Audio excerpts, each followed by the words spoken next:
और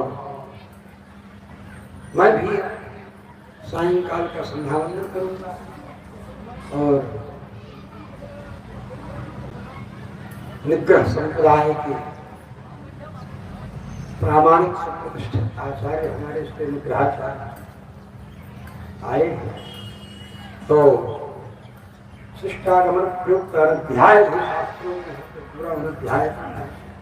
उसके बदले में बहुत कुछ मैंने दिलवा दिया है, उसके द्वारा आपको पहले ही प्रारंभ हमने सुनवा दिया। इसलिए और विशेष करके आज रविवार होने से सूर्यास्त के पहले ही मुझे जल पीना है, सूर्यास्त के बाद जल भी नहीं पीना है, उस नियम का भी पालन करता है।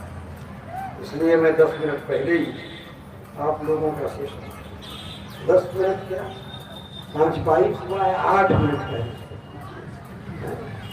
इसको संपूर्ण करता हूँ। राधे लाल जी हमारे बिल्कुल सन्नद्ध हैं, तैयार हैं। नमो व्रातपतये नमो गणपतये नमः प्रमथपतये नमस्ते स्वम्बोदरायै पदन्ताय विघ्नविनाशिने शिवसुताय श्रीवरदमूर्तये नमः। देवीं वाचमजनयन्त देवास्तां विश्वरूपाः पशवो वदन्ति तानो मन्द्रेशमूर्जं दुहानाधेनुर्वागस्मानुपसुष्टुतयतु कालरात्रिं ब्रह्मस्तुतां वैष्णवीं स्कन्दमातरं सरस्वतीमदितिं दक्षदुहितरं नमामः पावनां शिवां।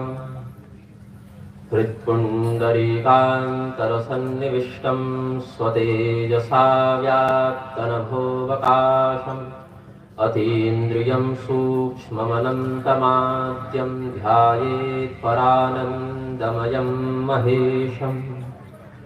यस्योदये चेह जगत्प्रबुध्यते प्रवर्तते चाखिलकर्मसिद्धये ब्रह्मेन्द्रनारायणरुद्रवन्दितः स नः सदा यच्छतु मङ्गलं रविः। निजशिरसि श्वेतवर्णसहस्रदलकमलकर्णिकान्तर्गतचन्द्रमण्डलोपरि स्वगुरुं शुक्लवर्णं शुक्लालङ्कारभूषितं ज्ञानानन्दमुदितमानसं सच्चिदानन्दविग्रहं त्रिनयनं प्रसन्नवदनक्षणं सर्वदेवदेवं वामाङ्गे वामहस्तधृतलीलाकमलया रक्तवसनाभरणया स्वप्रियया दक्षभुजेनालिङ्गितम् परमशिवस्वरूपं शान्तं सुप्रसन्नं ध्यात्वा तच्चरणकमलयुगलायुगलदम्बतुधारया स्वात्मानं प्लुतं विभाव्य मनसोपचारैराराधयामि। सर्वभूतहितार्थाय न्यासेनाप्रतिहेन च रञ्जयन्तु दिशः सर्वा विद्यार्कज्ञानरश्मयः। नमस्तुभ्यं भगवते वासुदेवाय धीमहि खण्डचारिणीं वेश्यलां त्रिगुणातीतां वन्दे निग्रहकारिणीं। प्रेम से बोलिए आनंद कंद भगवान की जय। श्रीमद्जगद्गुरु रामानुजाचार्य स्वामी जी महाराज की जय। उमापति महादेव की जय। सियावर रामचंद्र की जय। श्री राधा वल्लभ सरकार की जय। श्री हनुमान जी महाराज की जय। थोड़ा भगवान नाम संकीर्तन करें। श्री राम जय राम जय जय राम। श्री राम जय राम जय जय राम। श्री राम जय राम जय जय राम। श्री राम जय जय विघ्नहरण हनुमान जय जय। श्री राम जय राम जय जय राम। श्री राम कौसल्या के प्यारे राम। कौसल्या दशरथ राज दुलारे राम, दशरथ सीता प्राण आधारे राम, सीता श्री राम जय राम, श्री राम इच्छा ज्ञान क्रिया शक्ति त्रयं यद्भाव साधनं तद्ब्रह्म सत्ता सामान्यं सीता तत्तमुपास्महे। रामादीनां रणे ख्यातिं दातुं यो रावणादिकान् नावधीत् स्वयमेवैतस्तं वन्दे हनुमत्प्रभुम्। जैसा कि पूज्य स्वामी जी का मंगल निर्देश प्राप्त हुआ है कि आज मेरे माध्यम से आप सबों को मंगल उद्बोधन प्राप्त हो, उस निर्देश का अनुसरण करते हुए हम लघु शब्दों में व्याख्यान को उपक्रम करेंगे। जब पूज्य स्वामी जी से हमारी दूसरी भौतिक भेंट निकटवर्ती क्षेत्र लगरा ग्राम में हुई थी, तो हमारे साथ माननीय अजब सिंह चंद्रवंशी जी भी गए हुए थे। उन्होंने बहुत ही औदार्यपूर्ण भाव हमारे समक्ष प्रस्तुत किया कि स्वामी जी का आगमन हमारे गांव में भी हो। तो मैंने कहा तो स्वामी जी से बात करें, आप सरल हृदय हैं ही। उन्होंने कहा कि कैसे बात करूं, संकोच होता है, स्वामी जी के पास समय होगा नहीं होगा, आप एक बार बात करें। मैंने स्वामी जी से निवेदन किया और स्वामी जी ने एक बार भी कोई संकोच नहीं किया, पंचांग निकालकर उसमें दिनांक अंकित कर लिया। इस अहेतुक औदार्य के लिए हम व्यक्तिगत और सामाजिक दोनों रूप से स्वामी जी का अभिवादन व्यक्त करते हैं, कृतज्ञता व्यक्त करते हैं। बीच में फोन पर कार्यक्रम के विषय में बातचीत तो होती ही रहती थी, और यद्यपि स्वामी जी को यहाँ अभी नहीं होना था, अन्य स्थानों पर इनकी भीषण व्यस्तता जिसको मैं समझूं वो है, कुछ सांप्रदायिक कर्तव्य के कारण भी है, कुछ साधनात्मक कारण भी है। बहुत से स्थानों पर बहुत से महात्माओं का वैकुंठ गमन हुआ है, तो वरिष्ठ अभिभावक के तुल्य अभी होने से इस पीढ़ी में स्वामी जी का बृहत्तर कर्तव्य वहाँ पर भी नियुक्त हो गया है। लेकिन फिर भी स्वामी जी अपने व्यस्ततम समय को यहाँ दे रहे हैं और आप सबों को भगवत कथा से आप्लावित कर रहे हैं, यह आपके सौभाग्य का परिचायक है। हनुमान जी महाराज के बड़े भक्त हमारे रामराज जी जो हैं, जो लगभग हम समझते हैं कि 4.25 दशकों से भी अधिक समय से इस आयोजन के सूत्रधार बने हुए हैं। करीब 3-4 महीने पहले हमने एक स्वप्न में उनकी माता जी को देखा, जिनकी स्मृति में कार्यक्रम आयोजित होता रहा है। परमधाम निवासिनी मथुराबाई जी का हमें दर्शन हुआ और बड़ी प्रसन्न अवस्था में थे। और मैंने सोचा था कि अगर मैं मुंगांव जाऊंगा मैं कहूंगा, और ऐसे तो मैं उनका चित्र नहीं देखा हूँ, कोई परिचय नहीं है उनका, अवस्था किसी वो छोटा हूँ, लेकिन मैंने उनको देखा, वो कहीं कि मेरे पुत्र ने हमें तार दिया। लेकिन बात है कि अपने पूर्वजों के लिए सब करते हैं। निमि योगेश्वर संवाद देखें, दूरे हरिकथा की, दूरे चाची की दर्शना इत्यादि विषयों पर भी चिंतन करें, तो उसमें राजा निमि के निमित्त एक निर्देश है कि सक्षम जनों को भगवान की कथा का आयोजन नित्य करते रहना चाहिए, ताकि ऐसे लोग जो बुद्धि की कमी के कारण, धन के अभाव के कारण, सामर्थ्य के अभाव के कारण कथाओं का आयोजन न कर सके, वे भी लाभान्वित हों, भगवत परायण बने। भगवत कथा की एकमात्र अर्हता है भक्ति, श्रद्धा, शेष योग्यताएं इसके अंदर आती हैं। और भक्ति ऐसे नहीं आ जाती कि स्वयं को हमने भक्त घोषित कर दिया। स्वकर्तव्य निष्ठ व्यक्ति में ही भक्ति का जो बीज है वह अंकुरित हो सकता है। कर्तव्य विमुख व्यक्ति भक्त नहीं हो सकता। भक्ति तो कर्तव्य परायणता की सर्वोच्चता है। समस्त सकाम और अर्ध सकाम जिसको कहें, मोक्ष को भी पूर्ण निष्काम की संज्ञा नहीं दे सकते। अकाम सर्व काम हुआ, मोक्ष काम उदाहरण, अकाम और मोक्ष काम को अलग अलग। तो अर्ध काम स्थिति में संसार की दृष्टि से तो नहीं, लेकिन भगवान की दृष्टि से कोई कामना तो है उसमें। तो ऐसी स्थिति में व्यक्ति जब अपने समस्त कर्मों का संपूर्ण कर्ता, भोक्ता, अनुमंता परमात्मा को ही स्वीकार कर लेता है, उस व्यक्ति की भक्ति पुष्ट हो जाती है। लेकिन कर्तव्य निष्ठा के बाद कर्तव्य विमुक्त होकर कोई व्यक्ति भक्त नहीं बन सकता। कर्मणा जायते भक्ति भक्त्या ज्ञानम प्रजायते। जब व्यक्ति कर्तव्य निष्ठ होगा तो भगवत भक्ति उसको प्राप्त होगी। भगवत भक्ति में जब निष्ठा बनेगी तब जाकर उसको ब्रह्म ज्ञान की संसिद्धि होगी। भक्तिहीन होकर ब्रह्म ज्ञान नहीं हो सकता, कर्तव्य विमुक्त होकर भक्त नहीं बन सकता। भगवान के जितने भी भक्त शास्त्रों में वर्णित हैं, लोक में प्रसिद्ध हैं, तो कर्तव्य विमुख आदर्श को प्रस्तुत नहीं करते। अनादर्श को, आदर्श को गलत हो जाएगा, अनादर्श को प्रस्तुत नहीं करते, अपितु स्वकर्मणात्मभ्यर्च्य सिद्धि विन्दति मानव के अनुकरणीय सिद्धांत का ही परिचय देते हैं। भगवान हनुमान जी जब भगवती सीता की खोज करने के लिए जा रहे हैं, पराशर संहिता में हनुमान जी को रुद्रावतार तो बताया, किंतु त्रिदेवाविष्ट भी बताया। भगवान शिव के प्रधानता से उनका आविर्भाव हुआ है।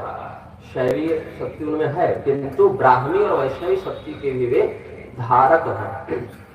जैसे भगवान दत्तात्रेय जी वैष्णवी शक्ति के माध्यम से आए, लेकिन त्रिदेवों का भी वो चक्र के रूप में, त्रिशूल के रूप में, कमंडलों के रूप में त्रिदेवों का भी परिलक्षण दिखाते हैं। हनुमान जी चाहते तो बहुत कुछ कर सकते थे। सामर्थ्य और आवश्यकता दोनों में संतुलन होना आवश्यक है। कोई व्यक्ति बहुत करने में समर्थ हो, इससे यह आवश्यक नहीं कि वह कर ही देगा या उसको करना ही चाहिए। जैसे बर्बरी संपूर्ण महाभारत को क्षणमात्र में निपटाने में समर्थ थे, ये उनका सामर्थ्य है, लेकिन भगवान ने कहा उसकी आवश्यकता नहीं है, आप दूसरे विभाग को देखिए। तो हनुमान जी के विषय में वानरों ने स्तुति की है कि यद्यपि हनुमान जी चाहते तो भगवती सीता के विषय में ऐसे ही जान सकते थे, अपने सिद्धियों से जान सकते थे, अथवा यह कह दें कि उस समय उनको अपनी शक्तियों का बोध नहीं था। वत्स मतंग इत्यादि मुनियों के शाप से वह अपनी स्मृति को भूल चुके थे, अपने पराक्रम का विस्मरण हो गया था। किंतु जब जाम्बवान जी ने उद्बोधित करा दिया, उनको पुनः शाप विमुक्त कर दिया, तब तो रावण को मार सकते थे, लेकिन नहीं मारा। समर्थ होने पर भी छोड़ दिया, क्योंकि प्रभु की लीला में व्यवधान होगा, भगवान की कीर्ति खंडित हो सकती है, इसीलिए हम विशिष्ट सामर्थ्य का प्रदर्शन नहीं करेंगे।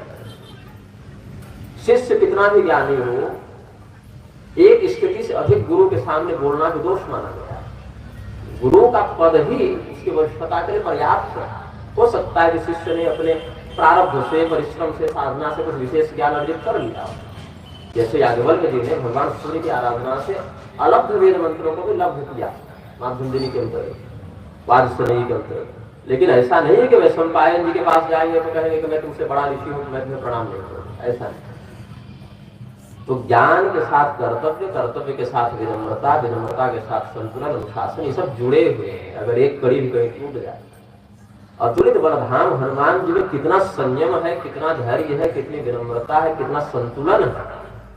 और उनका शतांश भी अगर कोई व्यक्ति सिद्ध हो जाए, ज्ञानी हो जाए, पराक्रमी हो जाए, तो कितना विप्लवकारी हो सकता है, उपद्रवकारी हो सकता है, चिंतनीय। तो भगवान श्री रामचंद्र जी की कीर्ति मेरे पराक्रम प्रदर्शन के कारण खंडित न हो जाए, मात्र इसी गौरव का ध्यान रखते हुए हनुमान जी उतना ही किया जितना प्रासंगिक था, जितना आवश्यक था।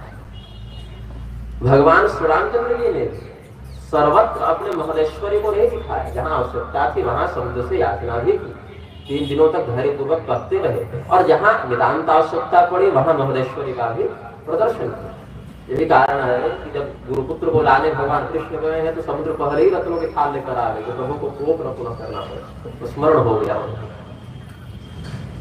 भगवान के भक्तों में संतुलन का होना बड़ा आवश्यक है। भक्ति का दंभ नहीं होना चाहिए।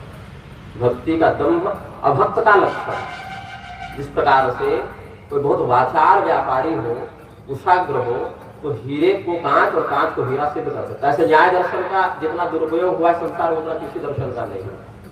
न्याय दर्शन में गाय को व्यक्ति मांसाहारी सिद्ध कर दे, सिंह को शाकाहारी सिद्ध कर दे, सूत्रों का कुविनियोग करे। इसीलिए आनंद रामायण में कहा कि जो व्यक्ति केवल न्याय दर्शन पढ़ता है अगले जन्म में सियार होता है, क्योंकि धर्म को अधर्म और अधर्म को धर्म सिद्ध कर सकता है। और सामान्य व्यक्ति की बुद्धि उसमें आसानी से भ्रमित हो सकती है। अगर नहीं होते तो बौद्ध, जैन, चार्वाक आदि नास्तिक दर्शन भी कैसे प्रसारित होते? अगर उनको ग्रहण करने वाले लोग भ्रमित होकर उनको अनुसरण में लाने वाले लोग नहीं होते। लेकिन उसके बाद भी अलग अलग देव स्वरूपों के माध्यम से अभिव्यक्त होकर विभिन्न संप्रदायों की परंपरा को प्रकाशित करते हुए, संरक्षित करते हुए, उसके माध्यम से लोक कल्याण का आदर्श प्रस्तुत करते हुए आचार्य आए हैं, आएंगे और अपने अपने कर्तव्य को पूर्ण करके जो भटक रहा है उसको वापस सुधारेंगे। और ये न केवल प्रकार भक्ति के प्रबलता से, ज्ञान की प्रबलता से, वैराग्य की प्रबलता से, योग मार्ग की प्रबलता से, कुछ नहीं तो भजन मात्र से वह भगवान के प्रति जीव को जोड़ेंगे। आत्मा तत्व, आत्म तत्व, परमात्मा तत्व, जीव तत्व, गुरु तत्व उपाधि मात्र से भिन्न, उपाधि मात्र से इनका वैभिन्न देखने को मिलता है। लेकिन जब पूर्ण निष्ठा प्राप्त हो जाती है तो यथा नदीनां बहवोर्मुवेगा समुद्रमेवाभिमुखा द्रवन्ति, उसी प्रकार से परमात्मा तत्व में लीन हो जाता है। मार्कंडेय मुनि अल्पायु के रूप में आए, सिद्धों के आशीर्वाद से भगवान महादेव की अद्भुत कृपा होगी, चिरंजीवी बन गए।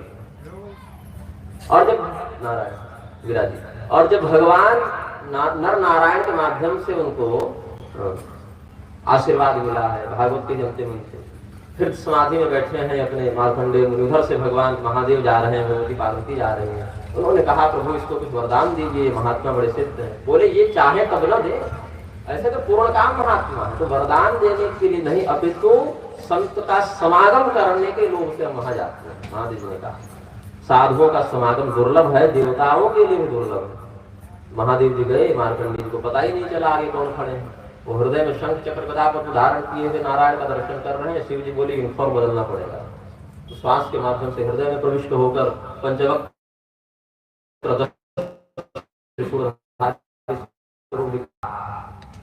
ऐसे